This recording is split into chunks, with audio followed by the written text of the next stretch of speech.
Hello and welcome to Mom Babes, where every mom is a babe. And if you're like, Christina, I don't feel like a babe, my weekly report said that my screen time was up 50%. Then this channel is especially for you. I make videos for moms who are creatives. And if you're like, I'm not a creative, that's a lie, because raising a live human being is the most creative thing that there is. I would love it if you would subscribe to the channel, come hang out with me every Thursday, and if you ding the bell, you can get notified each time I release a new video. It really means a lot that you are here with me. Thank you. Today we're talking about something that I have been thinking a lot more about, and something that has been a huge curiosity for me as it's been part of my life, and that is screen time. And not just screen time, but the addictive properties of screen time, specifically for me, of TV, and I know our phones are a huge thing as well. So this topic, no one is surprised or confused that screen time is on the rise. So much of our work is on a screen, so much of our bill pay, grocery ordering, a lot of things are on screens. The thing that I look at is not the business aspects of screen time, which are kind of minimal. I mean, unless you're online shopping excessively, some things can be bought online, or you can find things with better ingredients online, stuff like that. But if you're emotionally online shopping, I would say that's different than I need to get food for my children. I spent a long time feeling like I was addicted to TV, and everyone has their thing, right? And there are certain personalities that are more prone to addictive patterns than other personalities. I wouldn't say that I'm someone that's like has an addictive personality, but I still felt this pull to TV. And so I sat down and was like, why do I like watching TV so much? I did a little research, and part of that is physiologically you get a dopamine release when you're watching TV. It functions as an emotional escape for a while, and especially as moms, it literally, your brain activity lessens when you watch TV, so there's not as much going on, so you're almost dulling your senses, which is a nice break. I think personally, I like it because it's like downtime for me. So I come back from watching something on TV feeling invigorated, feeling refreshed, feeling like I enjoy my kids again, feeling like I can focus on my task again. For me, it functions as a break because my life is so hectic. I think too, for me, I always associate TV with like a treat. So I'm on a paleo diet right now, so my treat is like an apple. But, when I'm not on that diet, I'll maybe have some mac and cheese because I'm 5 years old, or, something fun. And so the TV with the fun treat is like this endorphin party and this dopamine party. And obviously my brain's like, let's do that. But my body's like, no, we need to do things that are creative and clean and move and work out. Now, you might have had a different experience with TV, and there is such a thing as actual TV addiction. I looked it up, and the average American watches 28 hours every single week. And so that will give you a guideline. If you're like, wow, I'm watching less than that, then you're doing better than the average. I'm watching way more than that. So some of the effects of television, specifically binge watching TV, side effects are reduced quality of sleep, increased risk for stroke and heart disease due to lack of physical activity. So it's not the actual watching of the screen, of enjoying the screen entertainment that's bad. It's the substitute. You're substituting walking around. You're substituting getting outside and working with your hands. You're substituting working around your house, physically working your body, and instead you're sedentary. It's that it takes the place of something that is better for you, better for your health. Mental and physical effects such as depression, insomnia, obesity, decline in verbal memory. So these are just some things to know, that if you watch a lot, especially if you're above the average on screen time, this is not for work. For work, you have to be on your screen. This is more for leisure screen time that we're talking about in this video. These are television statistics just for TV. This is not even like screen at all, just for TV.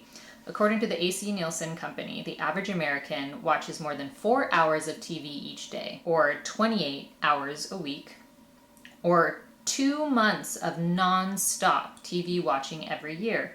In a 65-year life, that person would have spent 9 years of their life watching TV.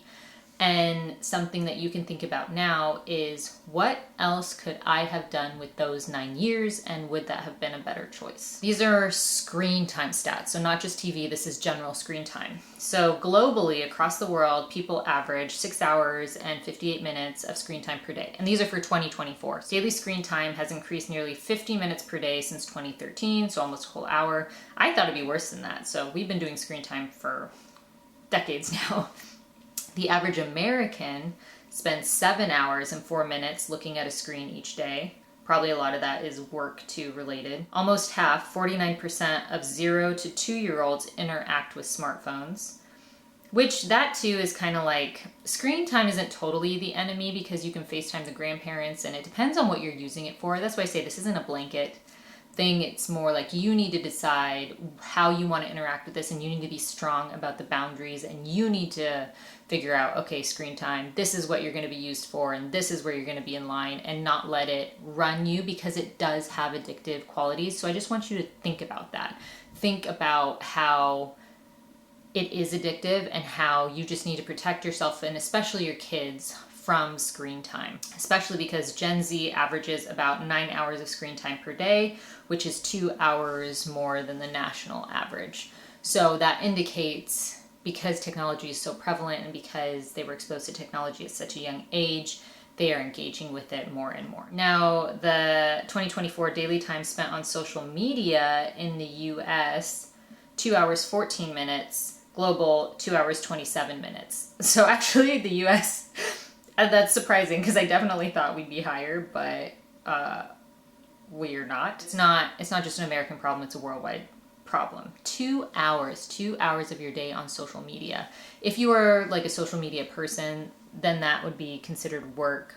But if you are absorbing the information and using it as an escape or your downtime, and I am all about escapism. I get it, especially as moms, when you are feeling that super stressed, overwhelmed moment. I am all about, let's take 30 minutes and watch TV, don't think about anything, get on my phone for, 30 minutes or whatever, and then get off. But the problem comes when you're like, oh, but another episode, oh, another scroll. That's what we want to target, is right there. And obviously it's easier to not scroll more if you never started scrolling in the beginning.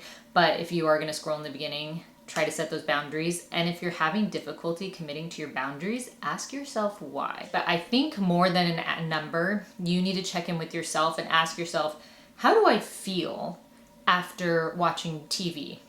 And whenever I say watching TV, you can just substitute being on my phone, scrolling, social media. I think that all kind of entertainment, screen entertainment, falls into the same category. Do I feel self-loathing? Do I feel tired, fatigued? Is it disrupting my sleep? Am I using it to cope with certain events? Every time I do X, I turn to the TV instead of facing what's going on in life. So these are the types of things that I think are better indicators than an actual, I spend this many hours.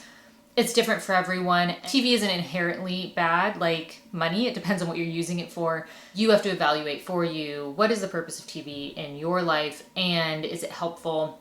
And like I said, the biggest question is, does this make me feel worse afterwards? Or is it an actual break? Do I feel better? Can I build boundaries around screen time, TV, social, screen entertainment, and follow those boundaries? Or am I struggling to keep those in my life, and why? So for me, TV is very sporadic. I would spend like one evening watching 3 or 4 hours of TV, which in my opinion is excessive. You have to decide what is right for you, but I would say, why did I spend 3 hours watching TV when I could have been doing literally anything else? Would have been a better choice or more productive. For me, that was where I was like, okay, this is too much. The most helpful thing, because this is going to hit everyone in a broad range, is to journal about it. So what I did is I was like, okay, I'm not really into social media. I don't really care. It's not really my thing, which is ironic because this is social media. But as a consumer, it doesn't really do it for me. But I love TV. I love stories. I love fiction. I love a good character. A lot of that is my background because I do have a theater background. And so I studied a lot, costumes, lighting, directing, acting, all of that. And so that is why I enjoy things that are well done, artistically beautiful.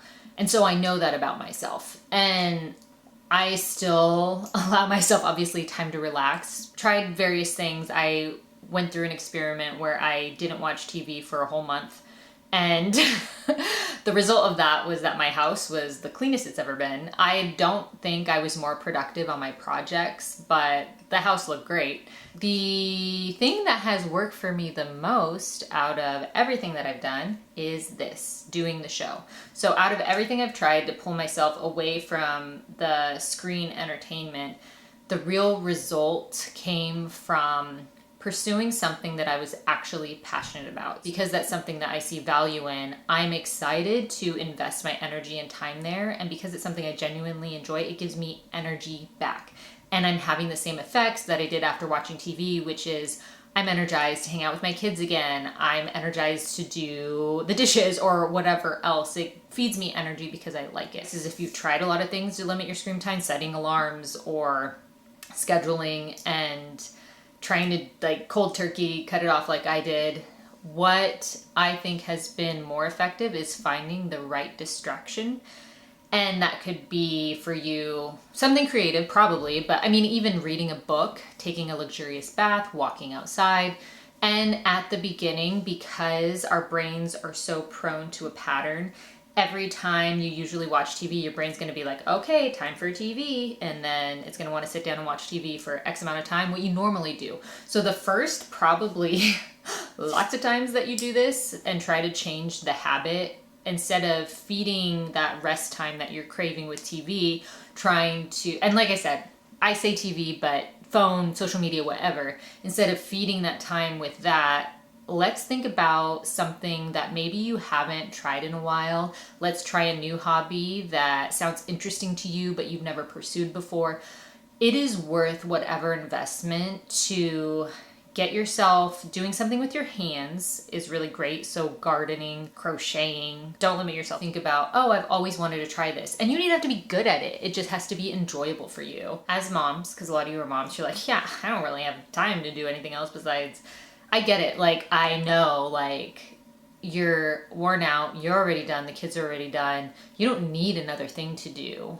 But if you can think of something that is just slightly better than sitting down, getting on your phone like you usually do, or sitting down in front of the couch to watch TV, literally, not that you can't do those things, but take a 5-minute walk and then come back and do that thing. And then the next day, take a 6-minute walk and a 7-minute walk. And you may find that your brain starts to go, oh, I like this walk thing. Let's do more of that. I don't believe in big dramatic transformations. I don't think they're effective with dieting, lifestyle change, anything. I'm a huge believer in the very small, minute. I think our brain adjusts better. I think you have better results. So when I thought about why do I like this so much, I grew up watching TV as a kid and I really enjoyed all the fun and memories that I had as a kid, joking around with my siblings or having inside jokes with my friends about TV shows. I do think it is different watching, doing family movie night together and enjoying something together and discussing it is different than binge watching by yourself. I don't think they're the same thing. I don't want this to come across as judgmental. I don't want this to come across as you need to do this, because really it's not about what I think or what the national average is or whatnot. It's about what you think, what's going to feed your life. The whole point of this is to give you an idea that could take you down a path towards something that is actually better for you, physically better because you're moving more. Something that I started doing recently is rollerblading, and that's something that I can do just around my neighborhood. Finding something that is simple, budget what you can, it's worth whatever you can spend to get off of the screen. I think we don't even know right now how damaging it is, how addictive it is. The television industry isn't going to tell you that. Your phone isn't going to tell you that. It's important that you, ahead of time, decide what your boundaries are going to be with screen entertainment, not just for you, but for your kids. But I am all about using screen time for the kids. I know people think that's blasphemous, but for me, every mom picks the thing that you're going to the hill you're going to die on. For us, it's food. They have a very strict, intense diet, and that's where I put all my energy is and what they are eating, consuming, they get really, really good nutrients. But because I'm investing so much energy there, I need the break that the screen time gives me so that I can make their food. And so I'm all about strategic screen time for your kids. So not giving it to them all the time, not giving it to them every time they whine, but I really need just 10-15 minutes to put your dinner together, to put your lunch together. That's where I use screen time. And that really helps me, because if they're hanging on me and it's chaotic while I'm trying to cook, it takes much longer. They're getting hangry. It just has not worked for our family culture. And because I do value what they eat so much, it's worth it to me to pay the 15 minutes, to pay the 20 minutes of screen time and them watching TV to prepare their food so they can eat really dense nutrients. What I do think is different is unlimited access to the internet. I don't think that's good for kids, but what we do is DVDs. So I have educational videos. I don't feel that bad about it because my 20-month-old is now learning his ABCs, and we have this Hooked on Phonics program that my 3-year-old is watching. 20-month-old is like, C, K, cat. And I was like, what? But that's not me, that's the video they're watching. So it's like, this could be worse. They're learning their ABCs. It's fine. I'm not saying don't do screen time, because I do screen time. That would be super hypocritical. I'm saying use screen time strategically and evaluate where it's helping you. Like for us, it gives us a boost to do the home cooked meals. Your eye doctor and your doctor will tell you an hour. An hour is the most that kids need. So whatever you can do to get below that hour is something that you should strive for. And even if you're like, that's never gonna happen, our life is chaotic, then at least less, 5 minutes less, 10 minutes less. Like I said, the gradual things work much better than we're just not doing screen time anymore. I feel like that isn't helpful either. So if you are like, dang, we're like watching like 6 hours of TV every day, maybe let's go to 5.5 and then do that for a couple weeks and then go to 5. And you just very gradual wherever you're at. And to this day, I wish I could say that, oh, I'm all better now that I have this other thing that I love doing and it takes all my time, so I have no downtime to do my TV thing. Everything is better, but I still would rather watch TV. Always would rather watch TV. So what I'm trying to say is that I don't think this desire for the screen, this desire for an escape is going to go away, because in the very limited time I do have now that I spend 20-30 minutes watching something on TV, I still do feel refreshed, and nothing refreshes me as much as watching TV. Nothing is as restful for me because my brain literally turns off and it doesn't turn off in anything else. I think that's okay. I think functionally you can fit it into your life. For me, it's where I'm watching at most like an hour now. I don't know, maybe sometime in the future this will change and I'll fall back into a rut, but watching more like an hour when I do get a chance versus 3 hours at a time. So I think you have to decide what those boundaries are and what you want it to look like, what your goal would be. More than anything, I want to tell you that if nobody has told you yet today, you were doing a good job. And the fact that you even watched this thing this long to get to this point, you are a good mom. You are trying to learn about how to make screen time work for your family and how to set the proper boundaries for you, because they're going to be unique to you and no one else is going to be able to tell you how to do that. Obviously not me. Thank you guys for watching Mom Babes, and I'm so grateful you're here, and I will catch you next time.